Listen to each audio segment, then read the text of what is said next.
¿Tú llamas a esto un regalo?, me gritó Gabriela mientras arrojaba la caja directamente a mi rostro con una fuerza que jamás imaginé que tendría contra su propia madre.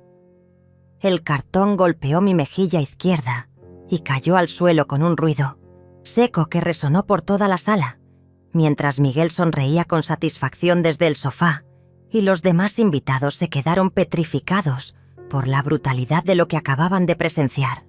«Mamá, después de todo lo que hemos hecho por ti, ¿nos das esta porquería?», continuó gritando, señalando la caja caída como si fuera basura. Mi nieta Estela se tapó la boca con las manos, horrorizada por la reacción de su madre. Lo que Gabriela no sabía era que dentro de esa simple caja estaba la llave del apartamento de $200,000 que había comprado para ella en secreto, trabajando turnos extra durante 2 años para juntar el dinero. Pero después de esa humillación pública, después de ver el desprecio en sus ojos, decidí que había perdido para siempre el derecho a conocer lo que realmente le estaba regalando. 3 meses antes, todo parecía normal en mi rutina de los domingos. La mesa estaba puesta con el mantel bordado que había hecho yo misma hace 20 años. La porcelana fina heredada de mi madre brillaba bajo la luz suave que se filtraba por las cortinas de encaje blanco. El aroma del pollo guisado, con verduras, llenaba toda la casa, mezclándose con el perfume de las rosas del jardín que entraba por la ventana entreabierta. Gabriela llegó puntual como siempre, acompañada de Miguel y mi querida Estela, que corrió a abrazarme con esa espontaneidad que solo conservan los adolescentes sinceros. «Abuela, huele delicioso», me susurró al oído mientras me apretaba fuerte. Miguel se limitó a un saludo frío, como de costumbre, pero noté algo diferente en su mirada ese día, algo calculador que me puso nerviosa sin saber por qué. Durante el almuerzo, Gabriela no dejaba de observar cada rincón de mi casa, con ojos nuevos, como si estuviera viendo todo por primera vez. Se levantó varias veces de la mesa con excusas triviales: buscar más sal, revisar si había dejado cerrada la llave del agua, comprobar que las ventanas estuvieran bien aseguradas. Pero yo la seguía con la mirada y notaba cómo se detenía frente a los muebles antiguos, cómo tocaba discretamente los marcos de plata de las fotografías familiares, cómo abría cajones que supuestamente estaba cerrando. «Esta casa es muy grande para ti sola, mamá», comentó mientras regresaba a su silla, sirviendo vino en su copa hasta el borde. «Una mujer de tu edad necesita tranquilidad, no tantas responsabilidades». Miguel asintió con entusiasmo exagerado, añadiendo: «Rosa, deberías pensar en mudarte a un lugar más pequeño, más seguro, donde no tengas que preocuparte por el mantenimiento ni la limpieza». La conversación continuó por ese camino durante toda la tarde. Hablaban de residencias para adultos mayores, de apartamentos cómodos y modernos, de la libertad que tendría al no tener que ocuparme de una casa tan grande. Pero había algo en sus voces, una urgencia disfrazada de preocupación, que me alertó. Estela permanecía callada, removiendo la comida en su plato sin probar bocado, lanzándome miradas de complicidad cuando sus padres no se daban cuenta. Era como si ella también sintiera que algo no estaba bien en esa conversación aparentemente inocente. El sol se filtraba por las ventanas creando sombras largas en el comedor, y yo comenzaba a sentir que esas sombras representaban algo más que el simple paso del tiempo. Cuando se fueron esa tarde, me quedé recogiendo los platos con una sensación extraña en el pecho. Las copas de cristal tintineaban suavemente mientras las lavaba, el agua tibia corriendo entre mis manos arrugadas por tantos años de trabajo y sacrificio.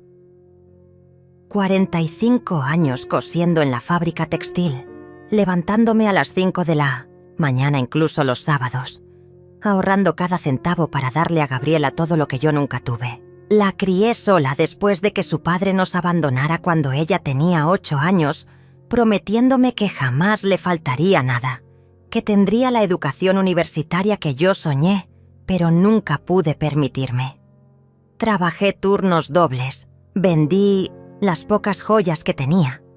Renuncié a pequeños lujos para pagar sus estudios en la universidad privada que tanto deseaba. Esa noche, sentada en mi mecedora de siempre con una taza de té de manzanilla humeante entre las manos, comencé a recordar otros detalles que había pasado por alto. Las preguntas insistentes sobre mis documentos importantes, las sugerencias de que le diera una copia de las llaves de la casa por si algo pasaba, los comentarios sobre lo conveniente que sería tener acceso a mi cuenta bancaria para emergencias. Todo comenzaba a tomar forma, como un rompecabezas siniestro que se armaba lentamente ante mis ojos. La luz de la lámpara creaba círculos dorados en las paredes llenas de fotografías familiares, recuerdos de tiempos más felices cuando el amor era genuino y no tenía segundas intenciones. Las semanas siguientes a esa extraña comida dominical, las visitas de Gabriela se volvieron más frecuentes y estratégicas. Ya no llegaba los domingos tradicionales, sino entre semana, siempre con excusas perfectamente elaboradas. Pasaba por aquí después del trabajo y quise saludarte. Estaba comprando en el mercado cerca y se me ocurrió venir, pero yo comenzaba a notar patrones inquietantes en su comportamiento. Siempre traía a Miguel, quien se dedicaba a caminar por toda la casa, mientras ella me distraía con conversaciones sobre mi salud, mis medicamentos, mi rutina diaria. El muy astuto fingía interés por los libros de mi biblioteca, pero yo lo veía fotografiando discretamente los títulos, seguramente evaluando su valor. Sus ojos recorrían cada objeto como un tasador profesional. Una tarde de martes, mientras preparaba café en la cocina, escuché a Miguel hablando por teléfono en voz baja desde el patio trasero. Las palabras llegaban fragmentadas por el viento. La casa está en perfecto estado. Los muebles antiguos valen una fortuna. Ella no tiene idea del valor real de lo que posee. Mi corazón comenzó a latir más rápido mientras fingía no estar escuchando, removiendo el azúcar en mi taza con manos temblorosas. Cuando regresó a la sala, me sonrió con esa falsa calidez que había perfeccionado durante años de matrimonio con mi hija. «Rosa, tienes una casa hermosa, realmente hermosa», comentó tocando la superficie del piano que había comprado con mi primer sueldo completo, hace 40 años. Gabriela apareció desde el baño con expresión preocupada, sosteniendo uno de mis frascos de medicamentos para la presión arterial.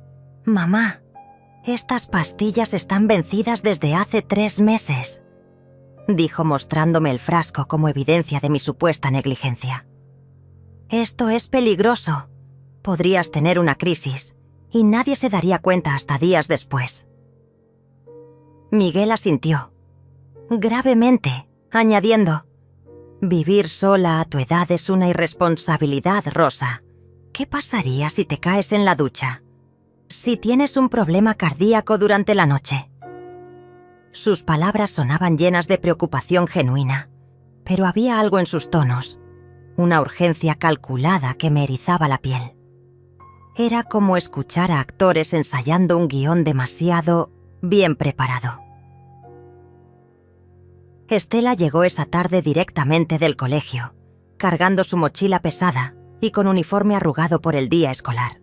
Me saludó con su abrazo habitual, pero noté que observaba a sus padres con expresión confundida. Durante la merienda, mientras yo servía té y galletas caseras, ella rompió el silencio incómodo.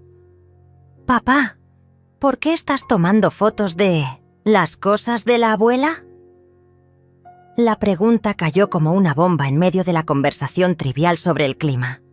Miguel se puso rojo inmediatamente, balbuceando excusas sobre documentar recuerdos familiares y preservar la historia. Gabriela lo respaldó rápidamente. «Tu papá solo quiere tener fotografías de la casa de la abuela para el futuro, cuando ella ya no esté con nosotros». Pero Estela no parecía convencida, mirándome con esos ojos inteligentes que habían heredado de mi lado de la familia. Esa noche, después de que se marcharon, decidí revisar cuidadosamente todos los lugares donde Miguel había estado curioseando. Abrí cada cajón, revisé cada estante, examiné los documentos importantes que guardaba en mi escritorio. Todo parecía estar en su lugar, pero tenía la sensación persistente de que algo había sido movido, tocado, examinado. El escritorio de roble macizo donde guardaba mis papeles importantes tenía los cajones ligeramente desalineados, como si alguien los hubiera abierto y cerrado con prisa. Los documentos de la casa, mi testamento, las escrituras del terreno, todo estaba ahí, pero con un orden diferente al que yo recordaba. Era sutil, tan sutil que cualquier otra persona lo habría pasado por alto, pero yo conocía cada centímetro de mi hogar. La paranoia comenzó a crecer dentro de mí como una planta venenosa. Cada ruido nocturno me despertaba sobresaltada. Cada llamada telefónica me ponía nerviosa. Cada visita inesperada me llenaba de ansiedad. Comencé a cambiar de lugar mis documentos importantes, escondiéndolos en sitios diferentes cada pocos días. El testamento lo guardé dentro de un libro de cocina. Las escrituras de la casa las metí en una caja de zapatos, en el armario del dormitorio. Los certificados bancarios los escondí debajo del colchón. Me sentía como una espía en mi propia casa, protegiendo secretos que ni siquiera estaba segura de que alguien quisiera robar. Una mañana, mientras regaba las plantas del jardín delantero, mi vecina Lorena se acercó por encima de la cerca que separaba nuestras propiedades. «Rosa, ayer vi a tu yerno midiendo el frente de tu casa», me comentó en voz baja, mirando hacia ambos lados como si compartiera información clasificada. Tenía una cinta métrica y un cuaderno. Tomaba notas de todo.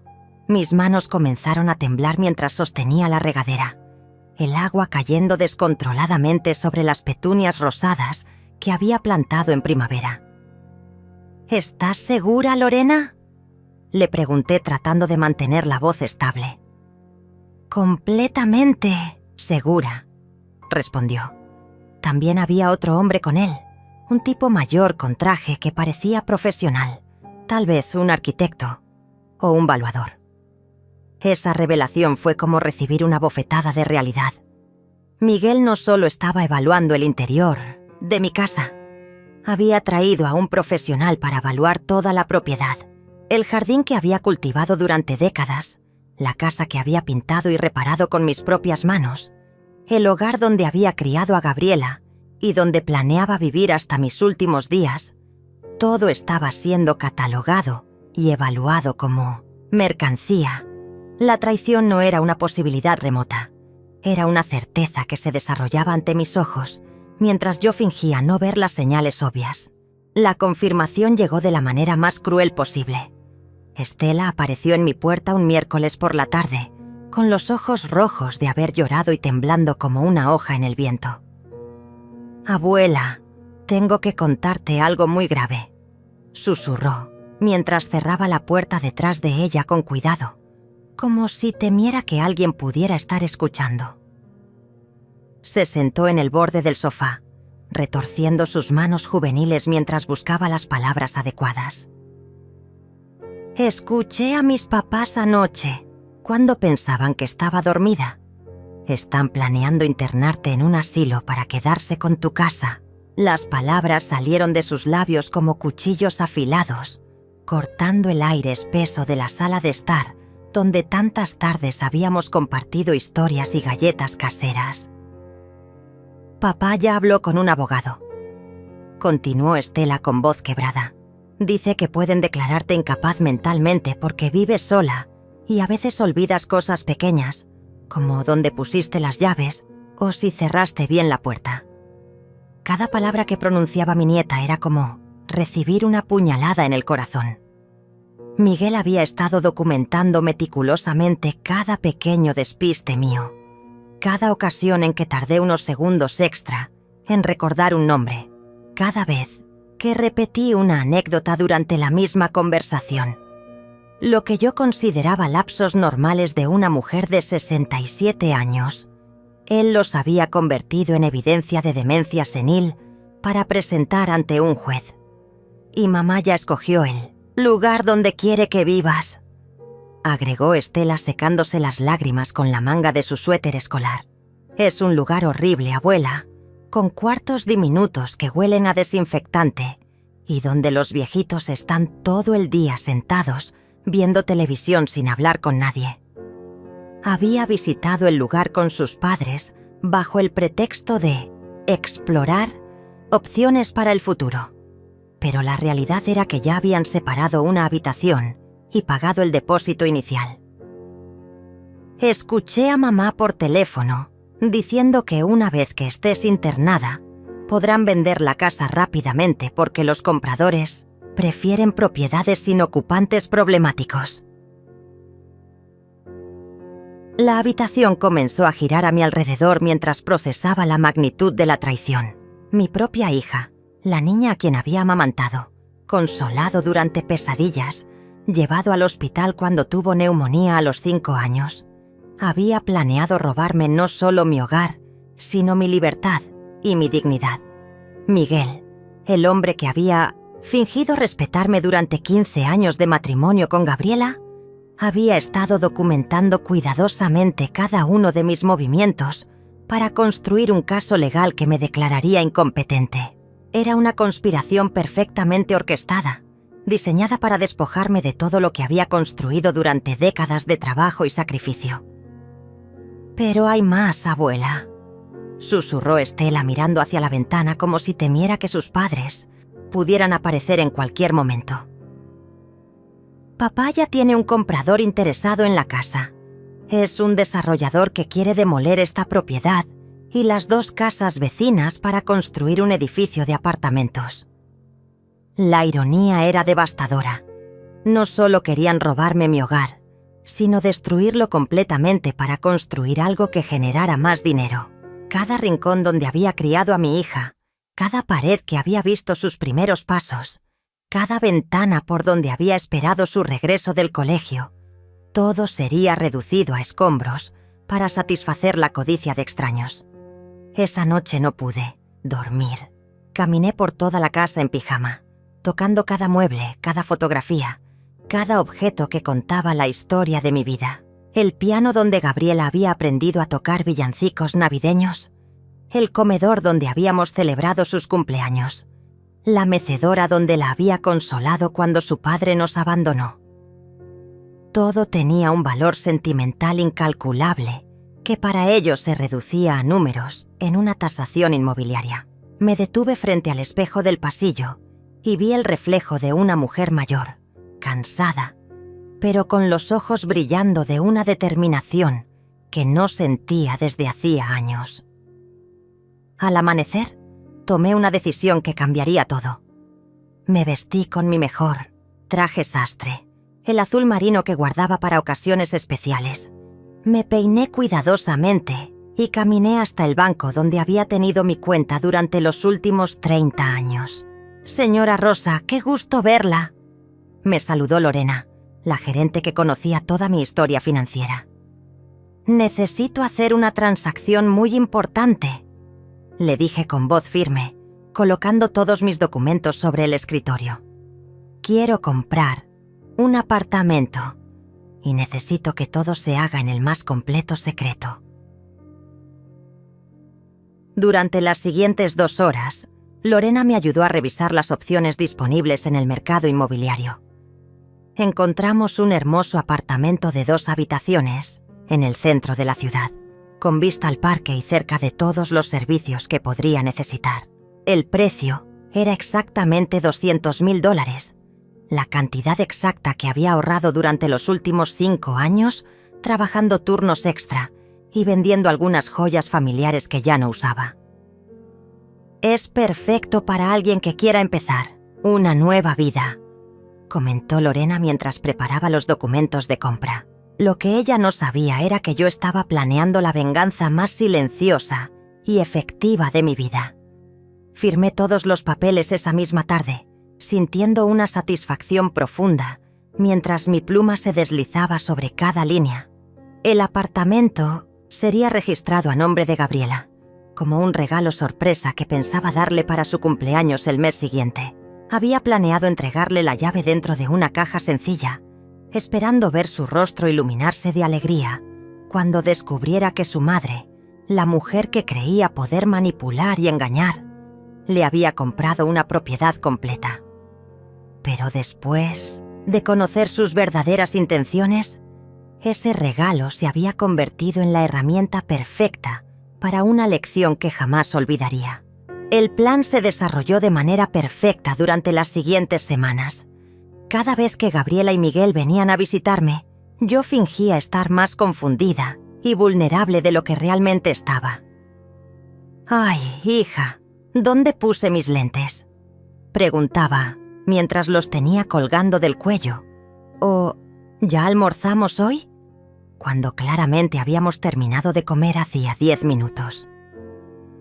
Miguel tomaba notas discretas en su teléfono cada vez que yo representaba mi papel de anciana despistada, creyendo que estaba documentando evidencia genuina de deterioro mental. Lo que no sabía era que cada una de esas actuaciones era calculada y deliberada, diseñada para alimentar su falsa confianza mientras yo preparaba mi contraataque silencioso.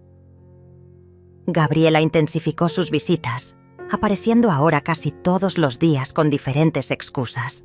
«Mamá, vine a organizar tus medicamentos», decía mientras revisaba meticulosamente mi botiquín, contando pastillas y verificando fechas de vencimiento.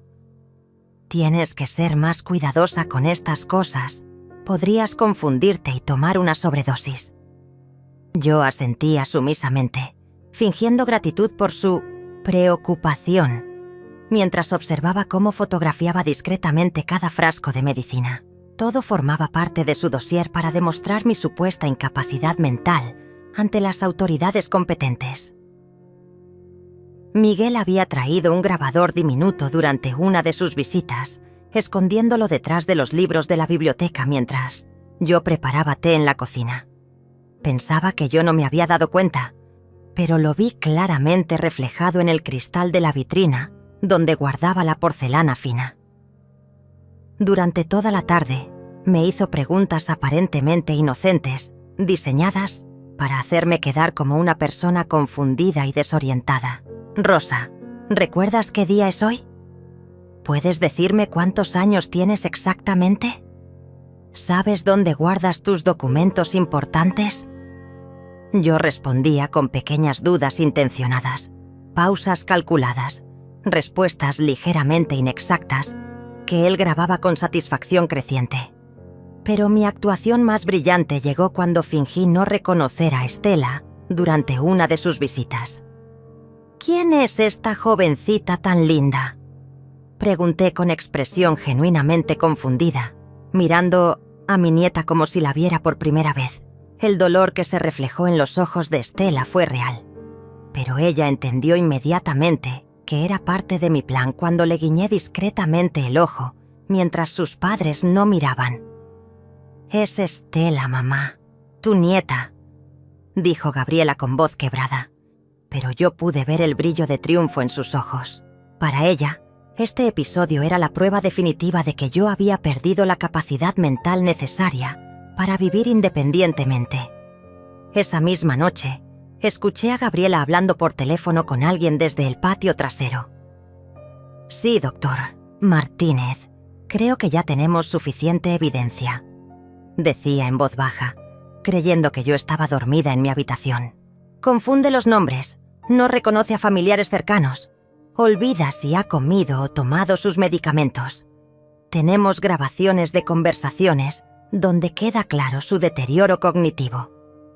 El doctor Martínez, descubrí, era un psiquiatra que habían contratado para evaluar mi estado mental sin que yo lo supiera.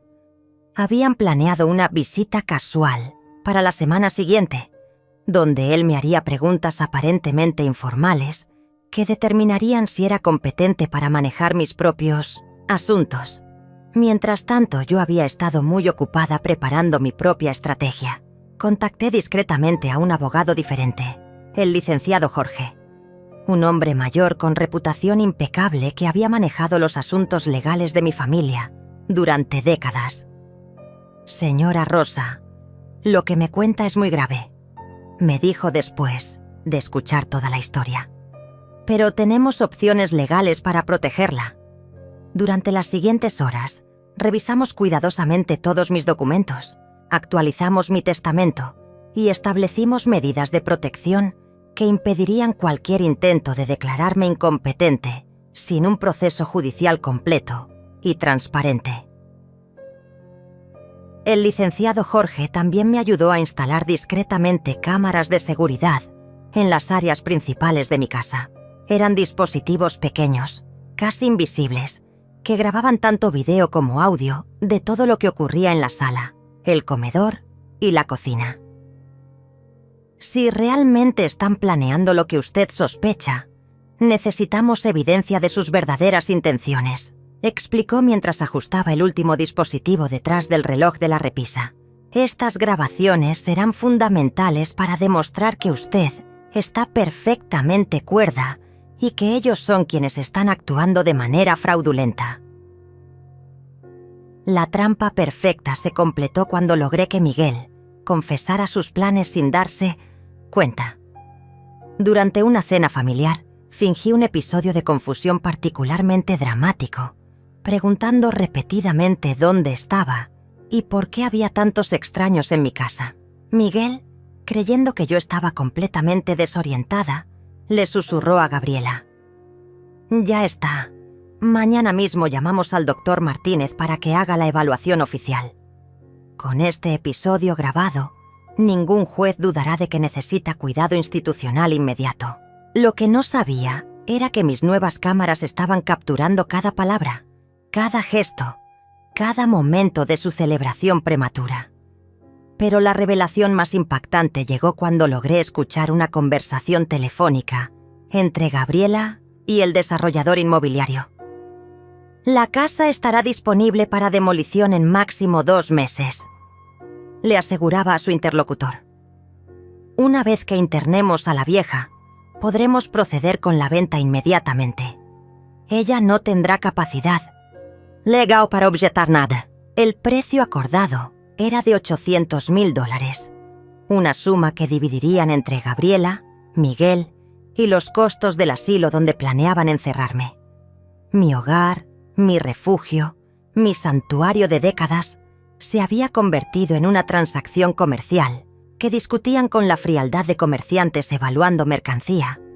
Esa noche, mientras ellos celebraban silenciosamente lo que creían era su victoria inminente, yo me senté en mi mecedora favorita con una taza de té de manzanilla y sonreí por primera vez en semanas. Tenía en mis manos todas las grabaciones necesarias, todos los documentos legales actualizados y, por supuesto, la llave del apartamento de $200,000 que había comprado para Gabriela. El regalo que habría sido la culminación de mi amor maternal se había convertido en el instrumento perfecto para una lección que jamás olvidarían. El cumpleaños de Gabriela llegó como una tormenta silenciosa que yo había estado esperando durante semanas. Había planeado meticulosamente cada detalle de esa tarde, sabiendo que sería el momento perfecto para ejecutar mi plan. Invité a toda la familia extendida, mis hermanas Estela y Lorena, mis primos, los vecinos más cercanos, incluso algunos compañeros de trabajo de Gabriela, que ella había mencionado en conversaciones anteriores. Quería testigos, muchos testigos, para lo que estaba a punto de suceder. «Es una celebración especial», les dije a todos. «Quiero darle a mi hija un regalo que jamás olvidará». Y no mentía en absoluto. La mesa del comedor nunca había lucido tan elegante. Usé el mantel de encaje que había bordado para mi propia boda, la vajilla de porcelana que había heredado de mi madre, las copas de cristal que guardaba para las ocasiones más importantes. Las flores del jardín decoraban cada rincón de la casa, llenando el ambiente con el aroma dulce de las rosas que había cultivado durante años. Todo estaba perfecto, como si fuera realmente una celebración del amor filial y no el escenario cuidadosamente preparado para una revelación devastadora. Gabriela llegó radiante, vestida con un traje nuevo que seguramente había comprado con el dinero que pensaba obtener de la venta de mi casa. Miguel la acompañaba con esa sonrisa falsa que había perfeccionado, saludando a cada invitado como si fuera el anfitrión de la celebración. Rosa ha preparado algo muy especial para Gabriela, comentaba a quien quisiera escuchar. Es increíble cómo una madre siempre piensa en sus hijos, sin importar la edad que tenga. Sus palabras estaban cargadas de una ironía que solo yo podía apreciar completamente. Estela llegó directamente del colegio, aún vestida con su uniforme, y me abrazó con la complicidad silenciosa que habíamos desarrollado durante las últimas semanas. Ella sabía que algo importante estaba por suceder, aunque no conocía todos los detalles de mi plan. Durante la cena, mantuve la fachada de la madre orgullosa y amorosa. Conté anécdotas de la infancia de Gabriela. Recordé sus logros académicos. Mencioné lo feliz que me sentía de verla convertida en una mujer exitosa y realizada.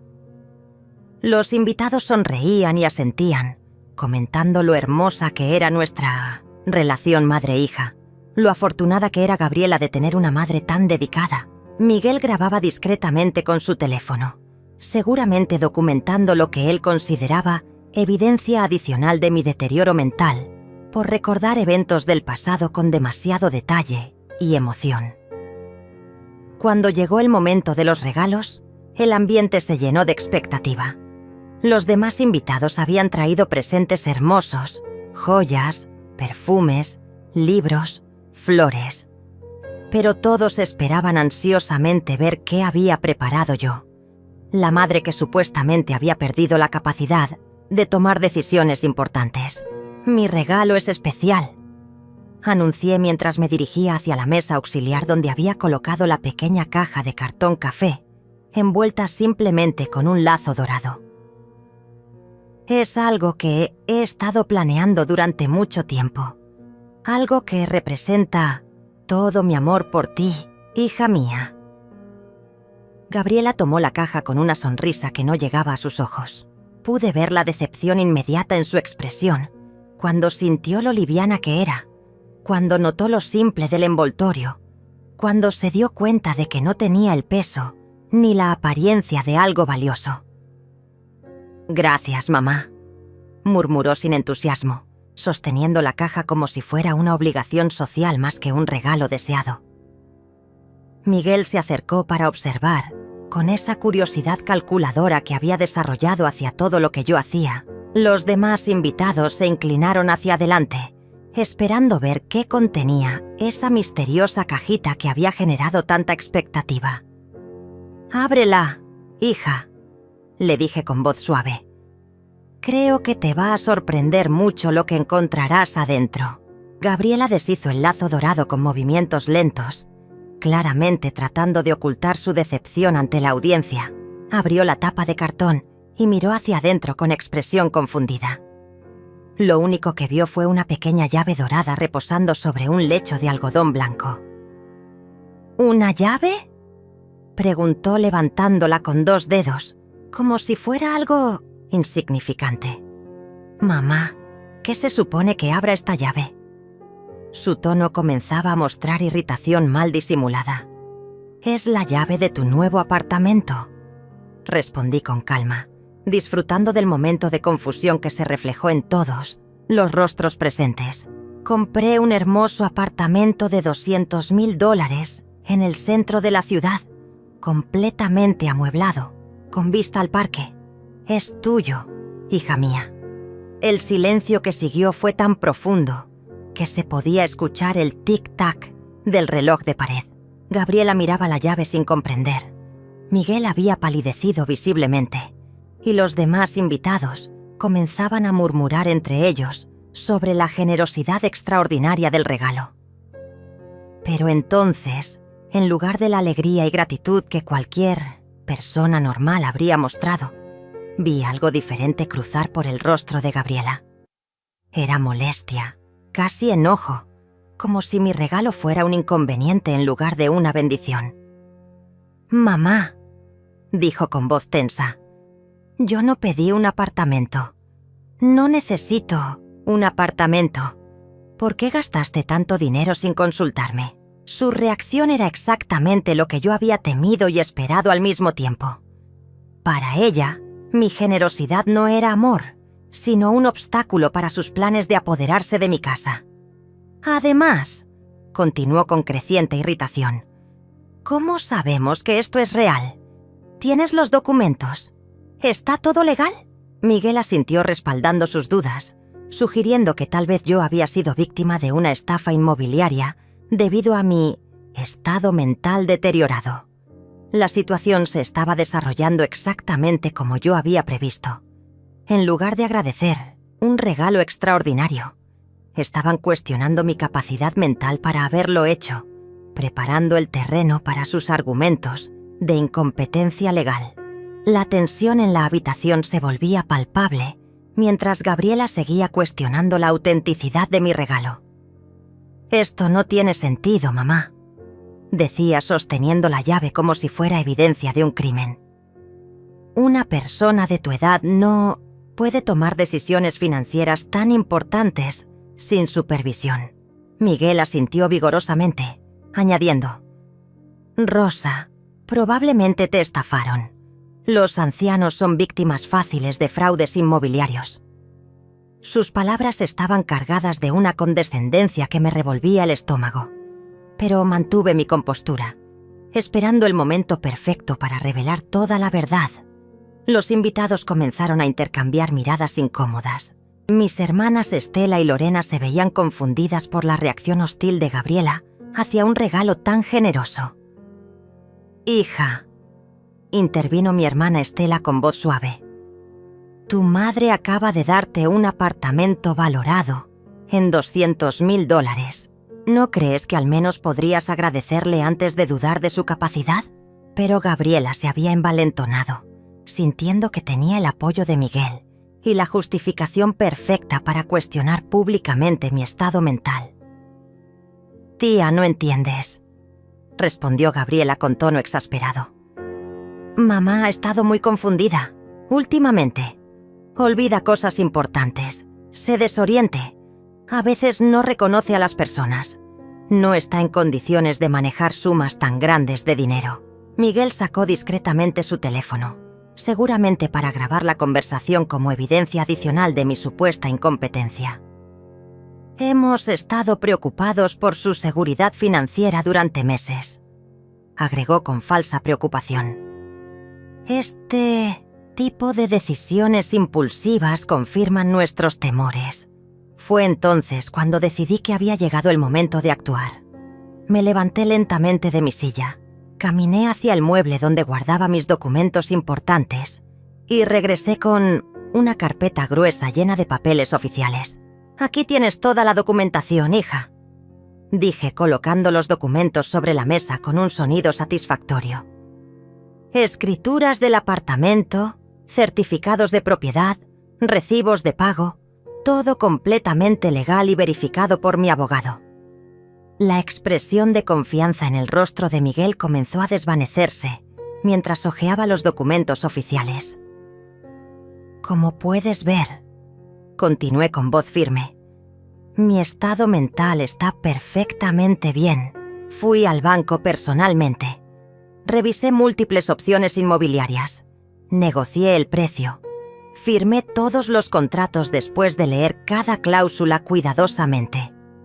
Los papeles confirmaban cada palabra que decía.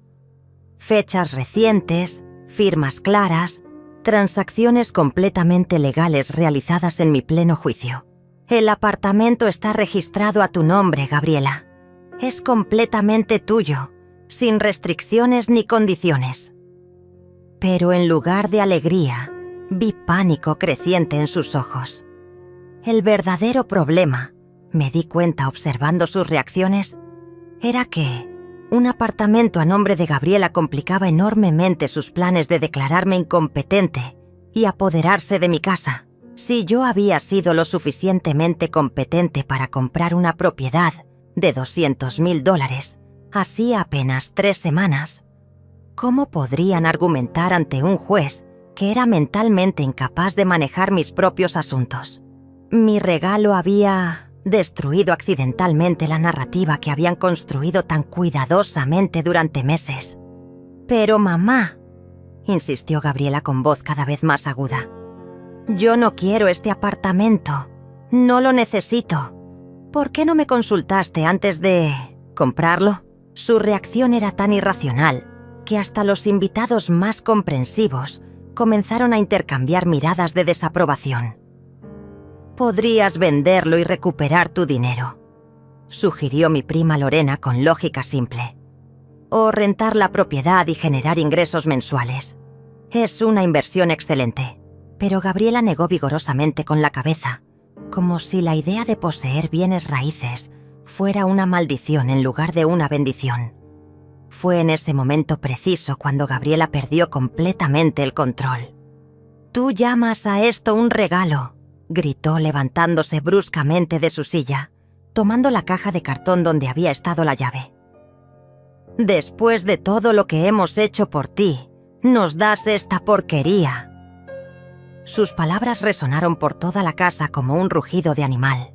Herido, los invitados se quedaron petrificados, incapaces de procesar lo que estaban presenciando. Una mujer de 35 años, gritándole a su madre de 67 por haberle regalado un apartamento de $200,000. «No sirves ni para dar regalos decentes», continuó gritando mientras levantaba la caja por encima de su cabeza. «Siempre has sido una vieja ridícula que no entiende lo que la gente realmente necesita». El veneno en su voz era tan puro, tan concentrado, que varios invitados se llevaron las manos a la boca con horror. Mi hermana Estela se levantó instintivamente, como si quisiera protegerme de la agresión verbal de mi propia hija. Pero yo permanecí sentada, tranquila, esperando el momento culminante que sabía que estaba por llegar. Y entonces sucedió. Gabriela arrojó la caja directamente a mi rostro con una fuerza que nunca había mostrado antes. El cartón golpeó mi mejilla izquierda y rebotó hacia el suelo, donde se deslizó hasta detenerse bajo la mesa del comedor. El silencio que siguió fue absoluto, como si el tiempo mismo se hubiera detenido para procesar la magnitud de lo que acababa de ocurrir. Una hija había agredido físicamente a su madre anciana delante de 20 testigos por el crimen de haberle regalado una propiedad valorada en $200,000. Toqué suavemente mi mejilla donde había impactado la caja, sintiendo el ardor de la piel enrojecida, pero no sentía dolor físico. Sentía una claridad cristalina, una liberación completa de cualquier culpa o duda que pudiera haber tenido sobre mis próximas decisiones. Gabriela había mostrado su verdadera naturaleza delante de todos. Había revelado exactamente quién era realmente cuando no conseguía lo que quería. Ya no tendría que explicarle a nadie por qué había tomado las decisiones que estaba a punto de tomar. El silencio que siguió al golpe fue tan profundo que parecía haber absorbido todo el oxígeno de la habitación. Los invitados permanecían inmóviles, como figuras de cera contemplando una escena que sus mentes se negaban a procesar completamente. Mi hermana Estela fue la primera en reaccionar, levantándose bruscamente de su silla con el rostro transformado por la indignación.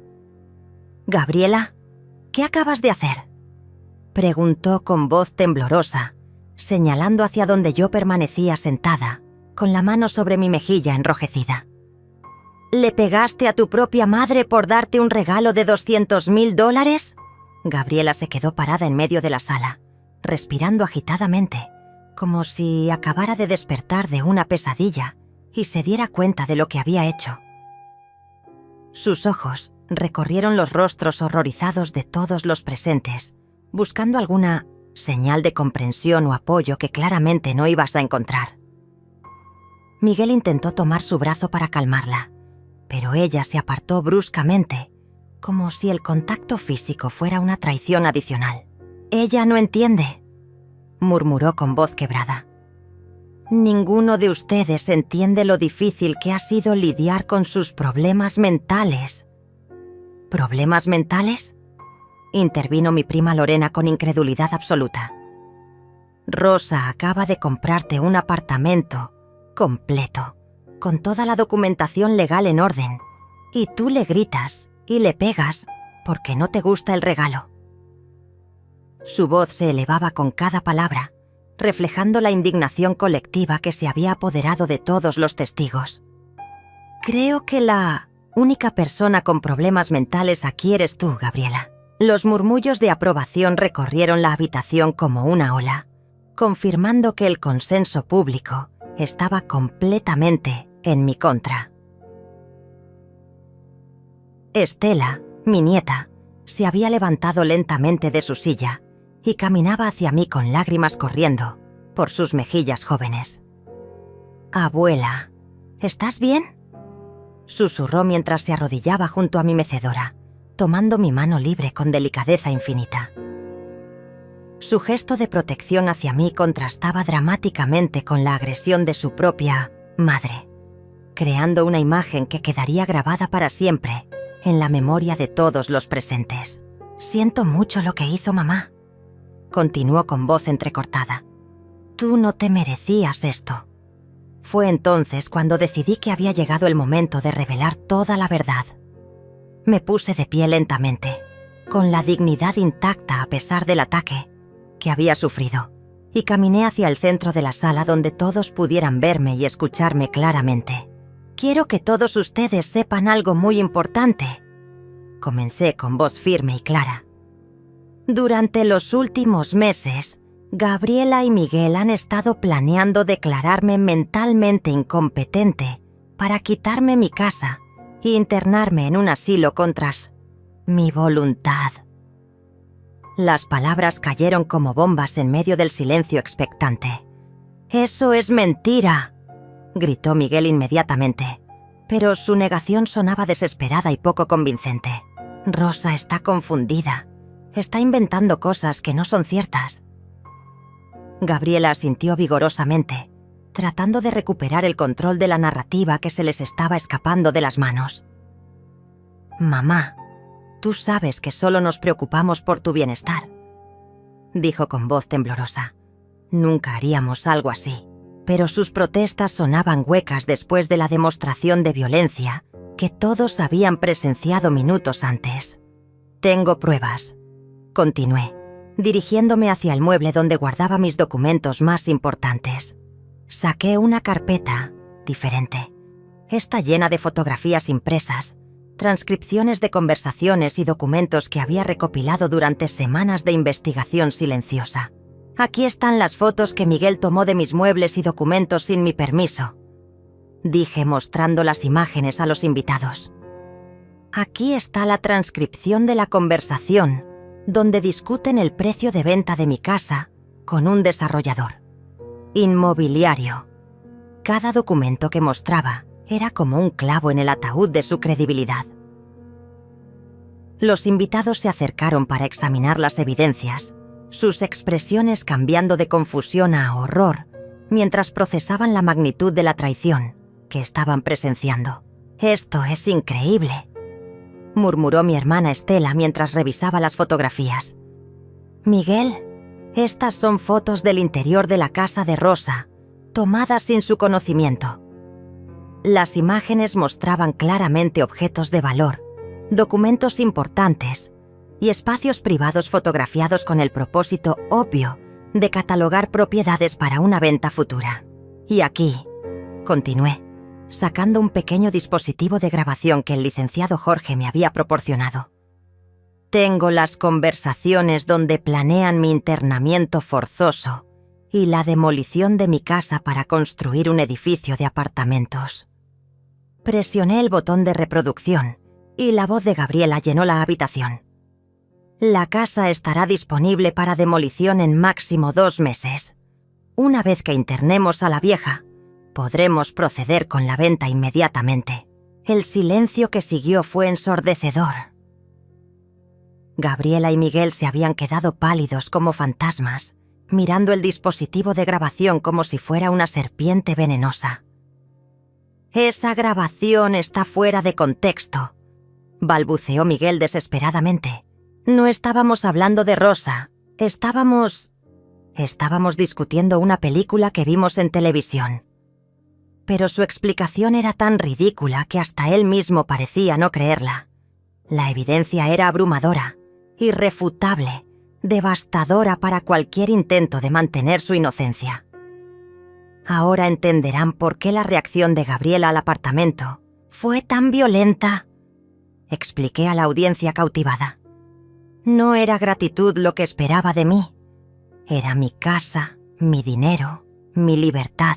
El apartamento que le compré demuestra que estoy perfectamente cuerda y capaz de tomar decisiones financieras importantes, lo cual destruye completamente sus planes de declararme incompetente. La lógica era implacable, y todos los presentes podían ver claramente cómo encajaban todas las piezas del rompecabezas. Estela, mi nieta, se había puesto de pie y miraba a sus padres con una expresión de disgusto que nunca antes había visto en su rostro joven. ¿Es cierto todo esto?, preguntó con voz quebrada. ¿Realmente planeaban quitar la casa a la abuela y meterla en un asilo? Gabriela intentó acercarse a su hija, pero Estela retrocedió instintivamente, como si su propia madre se hubiera convertido en una extraña peligrosa. «No me toquen», susurró. «No puedo creer que sean capaces de algo así». La transformación en el ambiente de la habitación fue inmediata y dramática. Los invitados que minutos antes habían llegado para celebrar un cumpleaños familiar ahora se alejaban instintivamente de Gabriela y Miguel, como si la traición fuera contagiosa. Mi hermana Estela se acercó a mí con expresión protectora, colocando su brazo alrededor de mis hombros, mientras miraba a mi hija con una mezcla de decepción y asco que jamás pensé que vería dirigida hacia ella. «Rosa, no puedo creer que tu propia hija fuera capaz de planear algo así», murmuró lo suficientemente alto para que todos escucharan. «Después de todo lo que sacrificaste por ella». Gabriela intentó desesperadamente recuperar el control de la situación, su voz volviéndose cada vez más aguda y desesperada. «Están malinterpretando todo», gritaba mientras gesticulaba frenéticamente con las manos. «Nosotros solo queríamos lo mejor para mamá. Queríamos protegerla de estafadores y personas que se aprovechan de los ancianos». Pero sus palabras sonaban huecas y falsas después de toda la evidencia que había presentado. Miguel permanecía en silencio, con la mirada fija en el suelo, como si quisiera desaparecer completamente de la escena. Los vecinos que habían sido invitados comenzaron a intercambiar comentarios en voz baja, sus susurros llenando la habitación, como el zumbido de abejas enfurecidas. «Siempre pensé que Gabriela era una hija ejemplar», comentaba la señora García de la casa de al lado. «Pero esto es imperdonable». Otros asentían con gravedad, algunos tomando fotografías discretas de los documentos que yo había mostrado, como si quisieran tener evidencia de lo que habían presenciado para contárselo a otros más tarde. Estela, mi nieta, se había convertido en el centro emocional de la confrontación. Su rostro joven reflejaba una madurez súbita, como si hubiera envejecido años en minutos al descubrir la verdadera naturaleza de sus padres. «Mamá», dijo con voz temblorosa pero firme, «¿cómo pudiste pensar en hacerle esto a la abuela?» Se dirigió hacia mí y tomó mi mano con delicadeza infinita. «Abuela, yo no sabía nada de esto, te lo juro. Si hubiera sabido sus planes, te habría advertido antes». Sus lágrimas caían libremente mientras hablaba, cada gota reflejando la pureza de su corazón joven.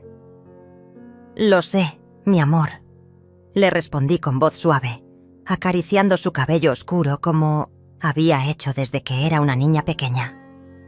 «Tú fuiste la única que me advirtió sobre lo que estaban planeando. Eres la única persona en esta familia que conserva algo de decencia y honor». Mis palabras fueron como dagas para Gabriela, quien se llevó las manos al pecho como si hubiera recibido un golpe físico. Ver que su propia hija se ponía de mi lado era claramente más doloroso para ella que toda la evidencia que había presentado. Miguel intentó un último movimiento desesperado para salvarse. «Rosa, usted está confundida», dijo con voz falsamente paternal. «Todas esas grabaciones fueron malinterpretadas. Nosotros jamás haríamos daño a la familia». Pero antes de que pudiera continuar, mi hermana Lorena se interpuso entre él y yo con una ferocidad que nunca había visto en ella. «¡Cállate!», le ordenó con voz cortante. «Hemos escuchado suficientes mentiras por una vida entera. Sal de esta casa inmediatamente antes de que llamemos a la policía». La mención de la policía pareció despertar a Gabriela de su estupor. «¡No pueden llamar a la policía!», gritó con pánico genuino en la voz. «Nosotros somos la familia. Tenemos derechos». Pero su afirmación sonaba ridícula después de todo lo que había revelado.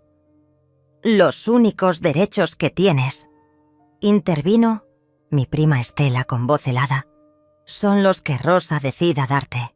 Y después de lo que has hecho, después de planear robarle su casa y su libertad, creo que has perdido incluso esos».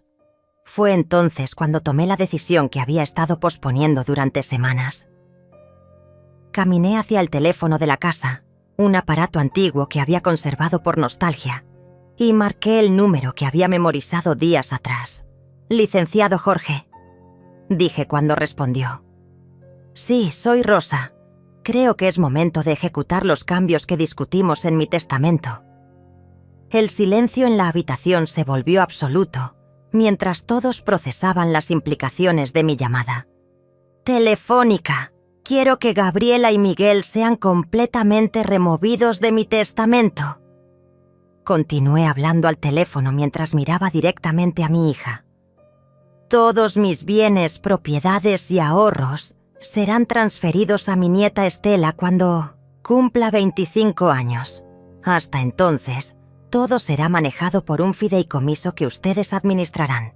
Cada palabra que pronunciaba era como un martillo, golpeando el último clavo en el ataúd de las ambiciones de Gabriela. La reacción fue inmediata y devastadora. Gabriela se desplomó en el sofá como si hubiera recibido un golpe físico, llevándose las manos al rostro mientras sollozaba incontrolablemente. «No puedes hacer esto», repetía entre lágrimas. «Soy tu hija, soy tu única hija». Pero sus súplicas llegaban demasiado tarde. Había tenido décadas para demostrar que merecía mi confianza y mi herencia, y en lugar de eso, había elegido la traición y la codicia. Miguel intentó acercarse al teléfono como si quisiera interrumpir mi conversación con el abogado, pero mi hermana Estela y varios invitados formaron una barrera protectora alrededor de mí. «No te atrevas a tocarla», le advirtió uno de mis primos con voz amenazante. «Ya has hecho suficiente daño por un día». La protección colectiva que estaba recibiendo de familiares y vecinos era abrumadora, demostrando que mi versión de los eventos había sido completamente creída y aceptada por todos los presentes. Además, agregué al teléfono, asegurándome de que todos pudieran escuchar, «quiero que se implementen medidas legales inmediatas para prevenir cualquier intento futuro de declararme incompetente sin el consentimiento de al menos 3 psiquiatras independientes y un proceso judicial completo». Era mi seguro final contra cualquier venganza que pudieran intentar después de perder el acceso a mi herencia. Cuando colgué el teléfono, me volví hacia Gabriela con una calma que sorprendía incluso a mí misma. «El apartamento que compré para ti sigue siendo tuyo», le dije con voz firme. «Es mi último regalo como madre, pero a partir de este momento no tienes ningún derecho sobre mis otros bienes, mi casa o mi futuro». Las lágrimas corrían por su rostro mientras escuchaba las palabras que sellaban definitivamente su destino. Los días que siguieron a esa confrontación devastadora pasaron como una película en cámara lenta, cada momento cargado de una quietud que no había sentido en décadas. Gabriela y Miguel intentaron contactarme innumerables veces durante la primera semana. Llamadas telefónicas que dejé sonar hasta que se cortaran solas. Mensajes de texto que borré sin leer. Cartas entregadas por correo que deposité directamente en la basura, sin abrir el sobre. El silencio se había convertido en mi arma más poderosa, más efectiva que cualquier grito o reclamo que pudiera haber hecho. Estela venía a visitarme todas las tardes después del colegio, cargando su mochila pesada y esa sonrisa tímida que había heredado de mi lado de la familia. «Abuela», me decía mientras preparábamos té en la cocina, «mis papás lloran mucho por las noches. Mamá dice que eres cruel por no hablar con ella». Yo asentía mientras servía las galletas caseras que habíamos horneado juntas, sintiendo una extraña paz interior. El silencio a veces es la única respuesta digna que podemos dar. Mi amor, le explicaba. Hay traiciones que no merecen palabras. 3 semanas después del cumpleaños, recibí una visita inesperada. Gabriela llegó sola, sin Miguel, vestida con ropa arrugada y el cabello despeinado que revelaba noches de insomnio. Se quedó parada en mi puerta durante varios minutos antes de tocar, como si reuniera valor para enfrentar lo que había venido a decir. Cuando abrí, sus ojos estaban hinchados de tanto llorar, y por un momento fugaz, vi en ella a la niña de 8 años que solía consolarse en mis brazos cuando su padre nos abandonó. Pero ese momento de vulnerabilidad se desvaneció rápidamente cuando recordé todo lo que había planeado hacerme. «Mamá», susurró con voz quebrada, «necesitamos hablar».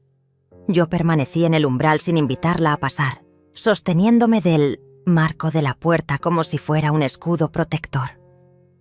«Ya no tenemos nada de qué hablar, Gabriela», respondí con voz neutra, sin emoción. «Dijiste todo lo que tenías que decir cuando me arrojaste esa caja a la cara delante de 20 testigos». Sus lágrimas comenzaron a caer nuevamente, pero ya no tenían el poder de conmoverme como antes. Estaba confundida. Continuó sollozando. «Miguel me había convencido de que era lo mejor para ti, de que realmente necesitabas cuidado especializado. Intentó tocar mi brazo, pero yo me aparté instintivamente. Por favor, mamá, perdóname. Devuélveme mi lugar en tu testamento. Yo te cuidaré como debe ser». Sus súplicas sonaban desesperadas, calculadas, como si hubiera ensayado ese discurso durante días enteros.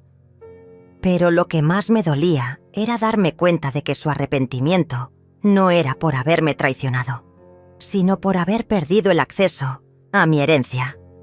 «El apartamento sigue siendo tuyo», le recordé con firmeza. $200,000 que gasté en ti cuando creía que me amabas de verdad. Es más de lo que muchas madres dan a sus hijos en toda una vida. Ella negó con la cabeza violentamente, como si el apartamento fuera una maldición en lugar de una bendición. «No quiero el apartamento», gritó con desesperación. «Quiero que las cosas vuelvan a ser como antes. Quiero ser tu hija otra vez». Pero había cruzado una línea que no tenía regreso. Había roto algo dentro de mí que ninguna disculpa podría reparar jamás. Los meses siguientes fueron de una tranquilidad hermosa que no había experimentado desde mi juventud. Sin las visitas manipuladoras de Gabriela y Miguel, mi casa volvió a ser el santuario que siempre había sido. Estela se mudó oficialmente conmigo después de cumplir 18 años, trayendo juventud y alegría genuina a los espacios que habían estado manchados por la traición. Estudiaba en la universidad por las mañanas y trabajaba medio tiempo en una librería por las tardes, pero siempre encontraba tiempo para sentarse conmigo en el jardín mientras el sol se ponía una tarde de octubre, mientras regaba las rosas que habían florecido espectacularmente después de tanto cuidado. Estela me trajo una carta certificada que había llegado por correo. «Es del abogado de mamá», me explicó con expresión preocupada. Abrí el sobre con calma, leyendo las palabras, que habían sido escritas con la desesperación de quien ha perdido todo. Gabriela había vendido el apartamento que le regalé y usó el dinero para contratar abogados que intentaran revertir los cambios en mi testamento. Pero el licenciado Jorge había hecho su trabajo perfectamente. Mis decisiones eran legalmente irreversibles. ¿Qué dice la carta, abuela?, preguntó Estela sentándose en la mecedora junto a la mía. Dice que tu madre finalmente entendió que las acciones tienen consecuencias, respondí doblando cuidadosamente el papel. Gastó los $200,000 de su apartamento en abogados que no pudieron ayudarla, y ahora no tiene ni la herencia ni el regalo que le di con tanto amor. Era una justicia poética que ni siquiera yo había planeado. El invierno llegó suave y silencioso, cubriendo mi jardín con una manta blanca que hacía que todo pareciera nuevo y puro. Estela y yo desarrollamos rutinas hermosas: té de manzanilla por las tardes, lecturas compartidas junto a la chimenea, conversaciones profundas sobre la vida y el amor verdadero. Ella me contaba sobre sus estudios de literatura, sus sueños de ser escritora, sus planes para el futuro. Y yo le contaba historias de mi juventud, lecciones aprendidas a través de décadas de trabajo y sacrificio, la sabiduría que solo se obtiene sobreviviendo traiciones y saliendo más fuerte del otro lado. Una noche de enero, mientras preparaba mi té nocturno de siempre, recibí una llamada que no esperaba. Era Miguel, con voz temblorosa y desesperada. «Rosa», dijo, «Gabriela está en el hospital». Tuvo una crisis nerviosa después de perder todo el dinero del apartamento. Sus palabras llegaron a mis oídos como ecos distantes, sin el poder de moverme, como habrían hecho en el pasado. «Lo siento por ella», respondí con sinceridad, «pero esas son las consecuencias de sus propias decisiones». Colgué el teléfono y continué preparando mi té, sintiendo una paz profunda que venía de saber que había hecho lo correcto. Me senté en mi mecedora favorita, mirando por la ventana hacia el jardín cubierto de nieve, donde las rosas dormían esperando la primavera para florecer nuevamente. Estela estudiaba en su habitación, su luz encendida proyectando sombras cálidas en el pasillo. La casa estaba llena de amor real, no del amor manipulador que había tolerado durante tantos años. Esa noche, antes de dormir, escribí en mi diario las palabras que resumían toda mi experiencia. Aprendí que el amor verdadero no exige nada a cambio, pero tampoco tolera la traición infinitamente. Gabriela recibió todo mi amor durante 40 años y eligió convertirlo en codicia. Estela recibe ese mismo amor ahora y lo honra con gratitud genuina. El círculo se cierra y mi corazón finalmente descansa en paz. Los años que siguieron fueron los más felices de mi vida adulta. Estela se graduó con honores, se casó con un joven profesor que la amaba profundamente y me dio 3 bisnietos que llenaron mi casa de risas otra vez. Gabriela intentó reconectarse varias veces, pero yo había aprendido que algunas puertas, una vez cerradas, deben permanecer así para proteger la paz que tanto costó construir. Viví hasta los 85 años, rodeada de amor verdadero, sabiendo que había tomado las decisiones correctas cuando más importaba. Y cuando cerré los ojos por última vez, fue con la sonrisa de quien vivió con dignidad hasta el final.